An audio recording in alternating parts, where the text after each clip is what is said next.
नमस्कार, स्वागत आहे तुमचं दिशास रेसिपीमध्ये। आज आपण इथं उकडीचे मोदक रेसिपी केलेली आहे। आता ही रेसिपी करताना मी तांदूळाचा अजिबात वापर केलेला नाही। आता तांदूळ वापरलेले नाही तर तुम्हाला कळालंच असेल की हे मोदक मी रव्यापासून केलेले आहे। आता सारणाची तयारी करून घ्यायची, त्यासाठी मी खोबरं आणि गूळ घेऊन घेतलेला आहे। आता इथं मी सर्वात अगोदर रवा भाजून घेणार आहे। गॅसवर कढई ठेवायची, ती थोडी तापू द्यायची, नंतर त्यामध्ये रवा टाकून घ्यायचा आणि रवा छान मंद आचेवर आपल्याला खमंग असा भाजून घ्यायचा आहे। बघा, छान असा रवा भाजून झालेला आहे। आता रवा काढून घ्यायचा आणि त्याच कढईमध्ये 1 चमचाभर तूप टाकायचं। आता इथं मी मोठा चमचा घेतलेला आहे, तर तुमच्याकडे जर छोटा असेल तर 2 चमचे तुम्ही तूप टाकू शकतात। आणि नंतर यामध्ये मी अर्धी वाटी खसखस टाकलेली आहे। खसखस मी 2 चमचे टाकलेली आहे। नंतर खोबरा खीस टाकून घेतलेला आहे। इथं मी 2 वाटी खोबरा खीस घेऊन घेतलेला आहे। इथं ओल्या खोबऱ्याचा मी वापर केलेला आहे। आता हे खोबरं आहे ना आपल्याला छान मंद आचेवरती 5 मिनिटं भाजून घ्यायचं।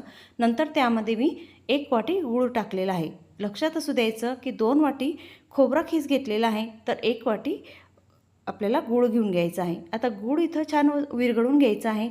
आता गूळसुद्धा छान विरघळून झालेला आहे। नंतर यामध्ये जायफळ आणि वेलची पावडर टाकून घ्यायची आहे। आता हे सुद्धा आपल्याला व्यवस्थित असं मिक्स करून घ्यायचं आहे आणि 5 मिनिटं हे मंद आचेवरती होऊ द्यायचं आहे। आता बघा, छान असं सारणसुद्धा आपलं मोदकचं तयार झालेलं आहे। आता लगेचच पारीचं पीठ करून घ्यायचं आहे। तर त्यासाठी गॅसवर कढई ठेवायची, त्यामध्ये 1 वाटी दूध टाकायचं आणि अर्धी वाटी पाणी टाकायचं। हे प्रमाण अगदी परफेक्ट होते। आता जर तुम्ही दुधाचा वापर करत असले ना तर तुम्ही दूधही वापरू शकता किंवा पाण्याचाही वापर करू शकतात। आता यामध्ये चिमूटभर मीठ टाकायचं, 1 चमचाभर तूप टाकायचं आणि हे दूध आणि पाणी याला छान कळकळून उकळी आली की यामध्ये भाजून घेतलेला रवा टाकायचा। आता इथे ना पटपट हात चालवायचा आणि पटकन असा मिक्स करायचं, म्हणजे छान असा एकसंध गोळा होऊ द्यायचा आणि व्यवस्थित असं मिक्स करायचं। आणि इथं 5 मिनिटं आपल्याला झाकण ठेवून द्यायचं आहे, कारण रवा आपण अगोदर भाजून घेतलेला होता म्हणून। नाही तर 7 ते 8 मिनिटं हे वाफ देऊन द्यायची। आता बघा, छान असं पीठसुद्धा तयार झालेलं आहे आणि हातालासुद्धा अजिबात चिटकत नाही, म्हणजे आपलं पीठ व्यवस्थित वाफ देऊन झालेली आहे। आता एका ताटावरती काढून घ्यायचं। आता हे पीठ आहे ना खूप गरम आहे, त्यासाठी मी ग्लासाने छान असं रगडून घेणार आहे। आता इथं थोडं थंड झालं। आता यावरती पाण्याचा हात घ्यायचा आणि छान असा एकसंध गोळा मोडून घ्यायचा आहे।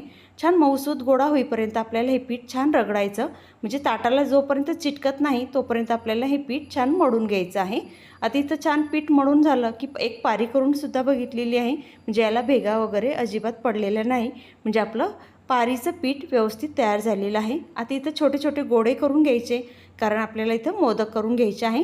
छान हाताला तूप लावून घ्यायचं आणि आता हे छोटे छोटे गोळे करून घेतलेले होते ह्या हातावरती प्रेस करायचं आणि छान अशी पारी करून घ्यायची आहे।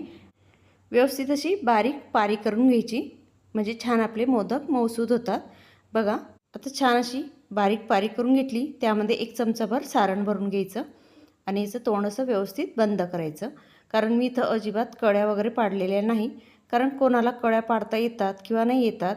तर त्यासाठी काय करायचं, अशा प्रकारे मोदकचं तोंड बंद करून घ्यायचं आणि व्यवस्थित असं मोदकचा आकार देऊन द्यायचा आणि चमच्याने किंवा सुरीने अशा प्रकारे कळ्या पाडून घ्यायच्या आहे। अगदी सहज आणि पटकन मोदकसुद्धा तयार होतात आणि ज्याला पारी करता येत नाही किंवा कळ्या पाडता येत नाही तर त्यांच्यासाठी अगदी सोपी ही टिप्स आहे। म्हणजे इथं मोदक इथं सर्व अशा प्रकारे मी करून घेतलेले आहे आणि अगदी ही टिप्स आहे ना अगदी साधी आहे आणि कोणालाही सहज मोदक करता येतील।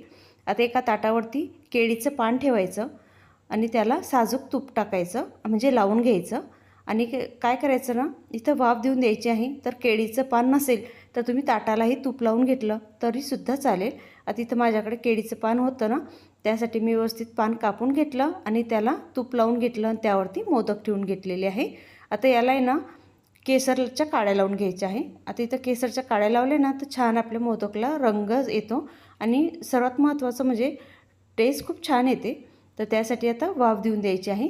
तर मी हे वाफ देऊन देणार आहे। तर इथं झाकण आपल्याला 5 ते 6 मिनटंच ठेवायचं आहे आणि बघा, छान असं 5 ते 6 मिनटानंतर काढून बघू शकतात, अगदी मऊसूद असे मोदक तयार झालेले आहे। बघा, आणि रंगही बघू शकतात किती मस्त आलेला आहे आणि मोदकसुद्धा खूप फुललेले आहे।